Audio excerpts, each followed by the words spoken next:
All right, I'd like to welcome everybody to the channel. We are going to be reviewing a Gruul deck using cards from Theros Beyond Death.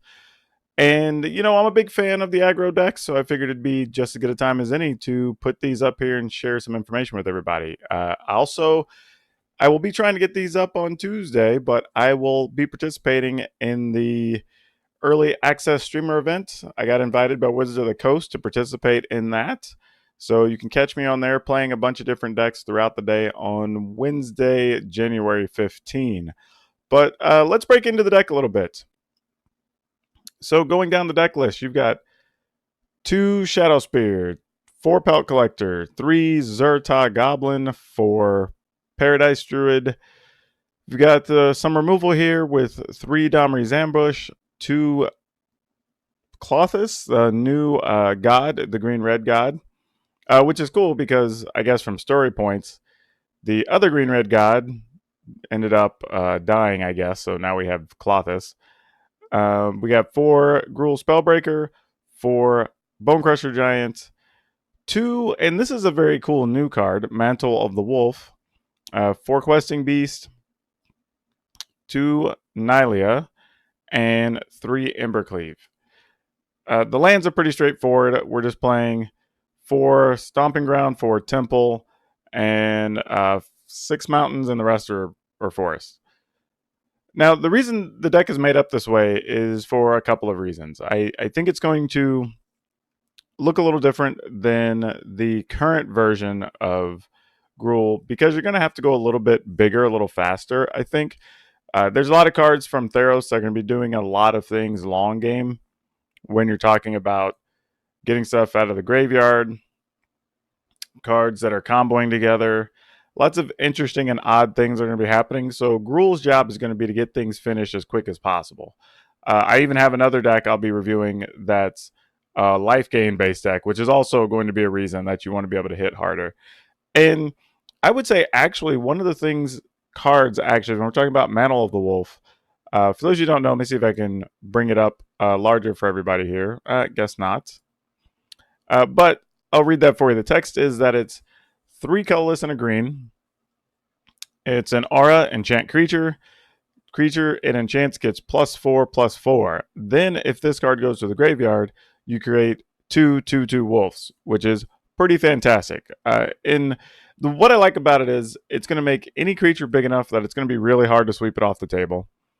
If for some reason your creatures do die, then this is going to end up giving you 2 more creatures to keep fighting with, which is huge. I mean, it seems so small. Honestly, I could see a world pretty quick where I'm playing Gruul with 4 of these in the list and maybe cut one of the Questing Beast and possibly one of something else. Maybe like one Spellbreaker potentially or one of the Giants, and then just going deep on the Mantle of the Wolf.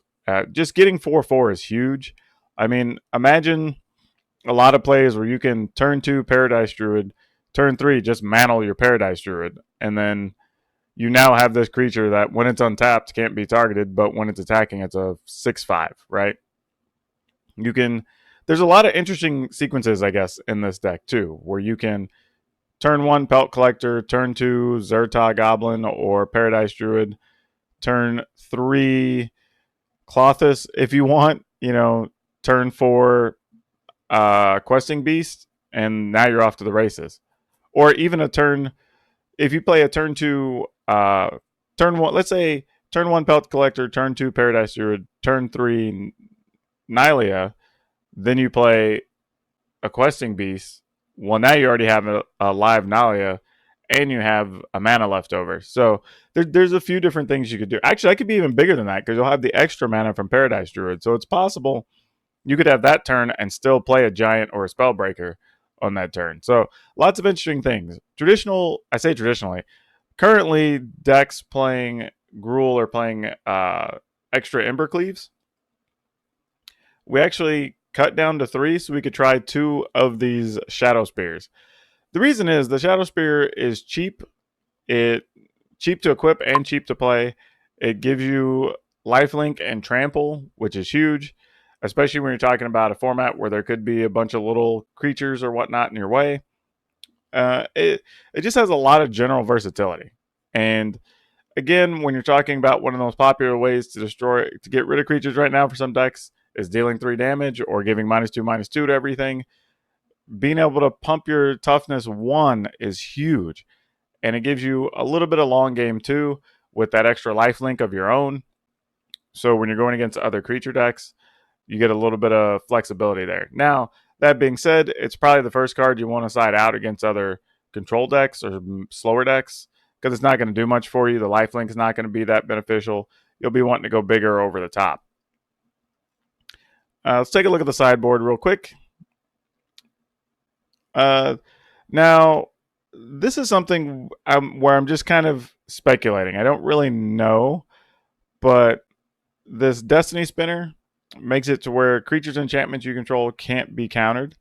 It also has a secondary ability that you can pay 3 and a green to turn a land into a creature that's XX equal to, I believe, your let's see. Turns to an XX trample and haste, where X is the number of enchantments you control. Okay. So you're likely with this deck won't have it be really large. However, though, there are times you're going to have a Klothys or a Nykthos or a Nylea out, and then the spinner itself is 1. So you're probably making a 2/2. If you're lucky, a 3/3. So it's not the end of the world, but it is another way to keep your creatures from getting countered, which is good. The rest of the sideboard is mostly just versatile cards that we already know are good. Return to Nature does several things for you. Ember Shieldbreaker, Lava Coils for other creature decks in the mirror. Again, more versatility with your Threshing Bronodons. However, I will say this. When you're playing Gruul, don't discount the power of the Bronodon. There are many times I've brought it in against, say, like Rakdos aggro decks or Knights decks, where just having a 3/4 is bigger than the majority of the cards they're going to play. Or it forces them to spend extra mana or 2 for 1 to kill it. And it still has the ability to stop your opponent from using an Embercleave. So definitely give that a look. It's not just for destroying artifacts and enchantments. It actually does a bit more. But yeah, overall, I'm actually looking forward to playing this deck. This will probably be the first one I boot up during the early access event, mostly because it's still close enough to a current Gruul deck that I'd feel comfortable playing it and I already know all the plays for it. But it has enough new cards and versatility that it opens up a few doors for some things. The only thing I would say is this version doesn't really have main deck ways to remove a Fires of Invention, which could be a little bit of a problem. But it has the trade-off of making your creatures larger, which in turn is harder for the Fires of Invention decks to deal with. So if you do get a Shadow Spear on something like a Zertog Goblin, well, now it's bigger than 3 toughness. Or even something like a Mantle of the Wolf on a thing. But then if they do manage to kill your creatures, you're getting 2 creatures you can either continue to attack with if they don't have anything yet, or 2 blockers, potentially. And Mantle of the Wolf is worded in a very interesting way because it's whenever that card goes to the graveyard. So when Mantle of the Wolf is put into a graveyard from the battlefield, you create the 2 wolves. So if for some reason they decide to bounce your creature or do something else that would cause the Mantle of the Wolf to go to the graveyard, you still get your creatures. So there's a few little tricky things in there with that card. I would definitely consider playing even more copies. I wouldn't even be surprised that between the time I post this and the time the event starts, I make a list that has 4 Mantle of the Wolf, or at least 3. The card's just really, really good. The more I'm here talking about it, the more I'm becoming kind of enamored with it, truthfully. I'm a big fan, though. I think if you like Gruul, this is a good starting place. I would say it's possible that, the creature mix changes a little bit. I think no matter what version you play, Bonecrusher Giant, Gruul Spellbreaker, Questing Beast, those are probably always going to be in the list. It's possible something like Klothys or Nylea could end up coming out, depending on what the format looks like. But the thing about Nylea is she allows you to get extra creatures into your hand over the long haul. So if they do get rid of your board and you're playing against one of those control decks, you can slowly get all that caught back up, which is really cool. And Klothys actually, and that's the thing too about either of these gods, if they never become activated, you really don't mind because their other abilities are really good. As an example, Clothis lets you continually do damage. So if your opponent does manage to kill all your other creatures, you're still going to be able to remove creatures out of the graveyard and still do 2 damage every turn and gain some life. So Clothis is a bit of a pain. It's a cool card, or it could actually let you get more mana. That's the other thing too. Playing a Clothis on 3 is pretty good if you want to ramp up to play 2 cards or 3 cards the next turn.